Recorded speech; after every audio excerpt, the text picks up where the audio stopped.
Welcome guys. आज के इस वीडियो में हम डिस्कस करेंगे यूएससीपीए 2024। एक बड़ा सपना होगा आपका कि आप यूएससीपीए को पास करें और एक अच्छी मल्टीनेशनल कंपनी में आपका प्लेसमेंट हो या आप जॉब में प्रमोशन हो। लेकिन सीपीए को अगर आप पास करना चाहते हैं तो कुछ स्पेसिफिक बातें आपको ध्यान में रखनी होंगी। कुछ फैक्टर्स बहुत इंपॉर्टेंट होते हैं एक वर्किंग प्रोफेशनल के लिए, अगर वो यूएससीपीए को फर्स्ट अटेम्प्ट में पास करना चाहते हैं। तो वो सारी बातों को हम डिस्कस करेंगे।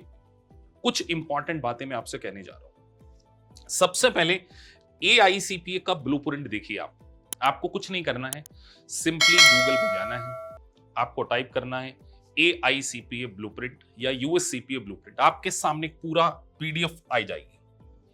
आप उसमें कंटेंट को देखिए। कंटेंट आपको कुछ अपने आप में बोलता है कि अगर आप यूएससीपीए बनना चाहते हैं तो आपके पास कुछ स्पेसिफिक क्वालिटीज होनी चाहिए, जिसमें मैं सबसे नंबर 1 रखता हूं एप्लीकेशन। और एप्लीकेशन आपका कब अच्छा होगा? जब आपका फाउंडेशन बहुत स्ट्रांग होगा। तो फंडामेंटल आपको बहुत ज्यादा स्ट्रांग करने पड़ेंगे, चाहे वो ऑडिट सब्जेक्ट हो, चाहे वो एफएआर हो, रेगुलेशन हो। बेसिक फंडामेंटल हमारे इंस्टीट्यूट की सबसे बड़ी यूएसपी यही है कि हम आपके फाउंडेशन के ऊपर काफी काम करते हैं। फिर वो चाहे जनरल एंट्री हो, बैलेंस शीट डेट के एडजस्टमेंट हो, ऑडिट की बेसिक टर्मिनोलॉजी हो, यूएस टैक्सेशन की बेसिक टर्मिनोलॉजी हो। अगर आप एआईसीपीए के ब्लूप्रिंट को अलाइन करके और अपने फंडामेंटल को स्ट्रॉन्ग करके पास पढ़ाई करेंगे, फर्स्ट अटेम्प्ट में आपका सीपीए बनना श्योर है। फर्स्ट अटेम्प्ट मतलब फर्स्ट अटेम्प्ट। बहुत सारे वीडियोस हैं, आप चैनल पर देख सकते हैं। दूसरा, एक सबसे इंपॉर्टेंट है, आपकी एक डेडलाइन होना चाहिए कि आपको कब सीपीए बनना है। मैं हमेशा बोलता हूं कि अगर आपके सामने एक मिशन है कि मुझे इस डेट पर सीपीए का डेजिग्नेशन चाहिए, एक स्टूडेंट स्पेसिफिक स्टडी प्लान बहुत जरूरी है। देखिए, हर स्टूडेंट चार्टर्ड अकाउंटेंट नहीं होता। हर स्टूडेंट अपनी स्टडी से बिल्कुल ऐसा तो नहीं है कि आपने अभी स्टडी कंप्लीट की फिर सीपीए कर रहे हैं। 5 साल 10 साल आपको स्टडी में गैप हो सकता है। तो हम इसीलिए student specific study plan 1-to-1 हम आपके साथ में जूम मीटिंग करते हैं, जिसको हम बोलते हैं टॉक विद योर मेंटोर। मैं आपके साथ में एक प्रॉपर स्टडी प्लान बनाऊंगा। अगर आप एक बीकॉम स्टूडेंट, आपका ग्रेडिंग उतना अच्छा नहीं रहा है पास्ट में, तो स्टूडेंट स्पेसिफिक स्टडी प्लान और मेंटरिंग सेशन हमारी USP. Effective use of study material, कई बच्चों को सॉफ्टवेयर को सही तरीके से यूज करते नहीं आता, वो मैं आपको अभी बताता हूं कि effective use of study material क्यों जरूरी है। ये आपका एआईसीपीए का ब्लूप्रिंट है, जिसमें आपको ऑडिट, फार, रेगुलेशन, ये आपके कोर सब्जेक्ट हो गए। मतलब ये 3 आपको मैंडेटरी पढ़ना है। बाकी बार, आईएससी और टीसीपी में से आप किसी एक सब्जेक्ट को ऑप्शनल चूज कर सकते हैं। मैं प्रेफर करूंगा टीसीपी। रेगुलेशन जो पढ़ेंगे उसका एडवांस वर्जन, कंप्लायंसेस जो है वो टीसीपी में है, ये थोड़ा सा डिफिकल्ट होगा। फार का जो कॉम्प्लिकेटेड पोर्शन है वो बार में शिफ्ट कर दिए। तो आप देखिए, सबसे ज्यादा फोकस है एप्लीकेशन, एनालिसिस और रिमेंबरिंग पे कम फोकस है। अगर हम देखें तो फार में तो आप 15 से 5%, 15% आपको याद रखना पड़ेगा। 85 to 90% एप्लीकेशन और एनालिसिस। तो एआईसीपीए का ब्लूप्रिंट इटसेल्फ बोलता है कि आपके फंडामेंटल स्ट्रांग होना चाहिए, आप अप्लाई कर सकते हैं। अप्लाई कब करेंगे? जब फाउंडेशन ही स्ट्रांग नहीं होगा तो कैसे करेंगे? बेसिक फंडामेंटल में आपकी जनरल एंट्री बहुत ज्यादा स्ट्रांग होनी चाहिए, बैलेंस शीट डेट के एडजस्टमेंट स्ट्रांग होना चाहिए, एक सही स्टडी प्लान।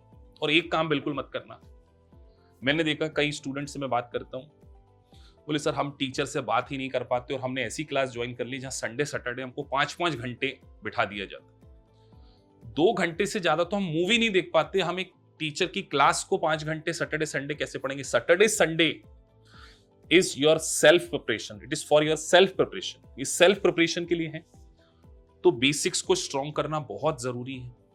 एक मेंटर का होना आपके साथ में, क्योंकि आप एक वर्किंग प्रोफेशनल है। अब आपको कोई ऐसी हैबिट नहीं है कि आप स्टडी करते हैं, आपको वर्क लाइफ बैलेंस देखना, आपकी फैमिली को टेक केयर करना है, अर्निंग लर्निंग दोनों साथ में करना है। अब हम बात कर रहे हैं, हम आपकी पूरी परफॉर्मेंस को ट्रैक करते हैं। स्टूडेंट का परफॉर्मेंस है, आप देखिए, जब फाइनल एग्जाम वो देने जाता है, ये ग्लैम सॉफ्टवेयर में उसकी पूरी परफॉर्मेंस है। जब वो फाइनल एग्जाम देने गया तो एमसीक्यू में 83% और सिमुलेशन में 77% और ऐसे करके उसका वेट आ रहा है 80%। अब ऐसे हम 2 मॉक लेते हैं एक्चुअल एग्जाम से पहले। 80% आप मुझे पहले मॉक में, फिर दूसरा मॉक में 80% लाके दीजिए। आपके पूरे सिलेबस को पढ़ाने के बाद जब मैं आपका मॉक कंडक्ट करता हूं, अगर आप मुझे ये शो कर देते हैं तब जाके मैं आपको ओके करता हूं। और इस लेवल पर लेकर आने के लिए कंसिस्टेंटली मेंटरिंग सेशन, हमारा जूम पे रेगुलर सेशन होते हैं, 1-to-1 होते हैं, मैं आपका प्रॉपर स्टडी प्लान बनाता हूं। अगर आपको एक सही सपोर्ट नहीं मिलेगा तो आपका स्टडी में इंटरेस्ट लूज हो सकता है। इसलिए हम रेगुलर वर्कशॉप भी ऑर्गेनाइज कराते हैं और बेसिक फंडामेंटल, परफॉर्मेंस रिपोर्ट और एक्चुअल एग्जाम से पहले 2 मॉक आपने मुझे केवल अपनी जिंदगी के 12 to 15 मंथ देना है। आपका सपना पूरा होगा तो हम जो आपके ऊपर काम करने वाले जनरल एंट्रीज को बहुत ज्यादा स्ट्रॉन्ग करेंगे। ऑडिट और फार में दोनों में काम आएगी। रेशियो एनालिसिस, एनालिटिकल प्रोसीजर आपकी स्ट्रॉन्ग होना चाहिए। ऑडिट में काफी अच्छे सिमुलेशंस आते हैं, बैलेंस शीट, डेट के एडजस्टमेंट, ये सब हमने आपके ऊपर काम करना है। अगर आपके ये सारे स्ट्रॉन्ग नहीं है तो ना आपसे फार पास होगा और ना ही ऑडिट। इसमें आपको बहुत ज्यादा जरूरत पड़ने वाली इन चीजों की।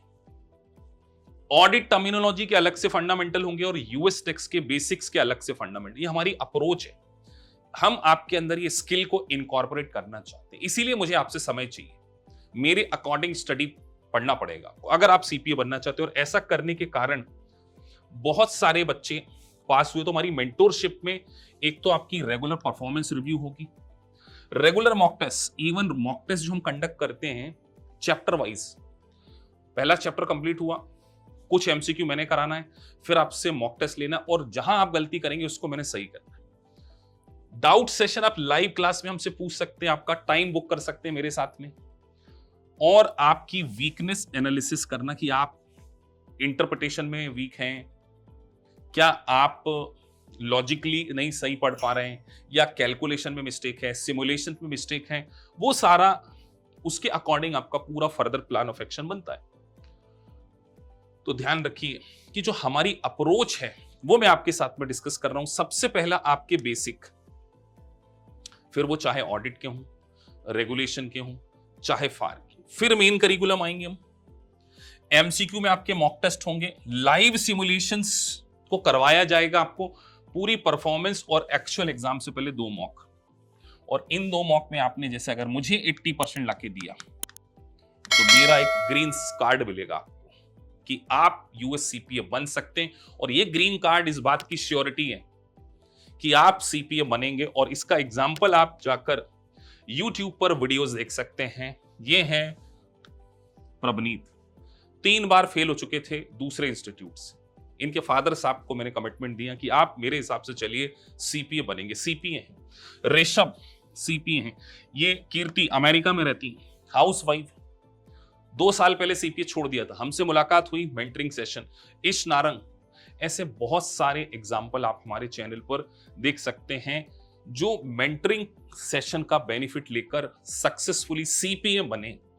और सीपीए आपका ये सबसे बड़ा ड्रीम है जिसको हम पूरा करेंगे। बस बेसिक को स्ट्रॉन्ग करना है। मेरी मेंटरशिप सेशन में जो भी मैं आपको बताऊं वो फॉलो करना है। मुझे अपनी जिंदगी के 12 से 15 महीने अकॉर्डिंग टू मी दे दीजिए। सीपीए आपका जो सबसे बड़ा सपना है, यूएस सीपीए जो आप बनना चाहते हैं, यहां पर आपकी फोटो लगेगी और मेरा आपके साथ एक इंटरव्यू 100% श्योर है।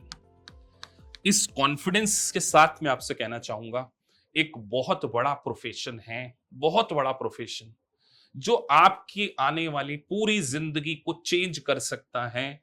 अकेले चेंज नहीं, ट्रांसफॉर्मेशन लेकर आ सकता है। बस I need your support, dedication और एक मिशन जो होगा mission possible USC.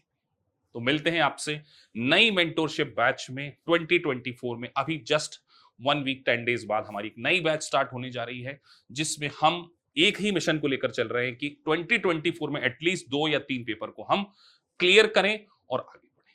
So thank you for watching this video. अगर आपको वीडियो अच्छा लगा है तो please like and subscribe the channel.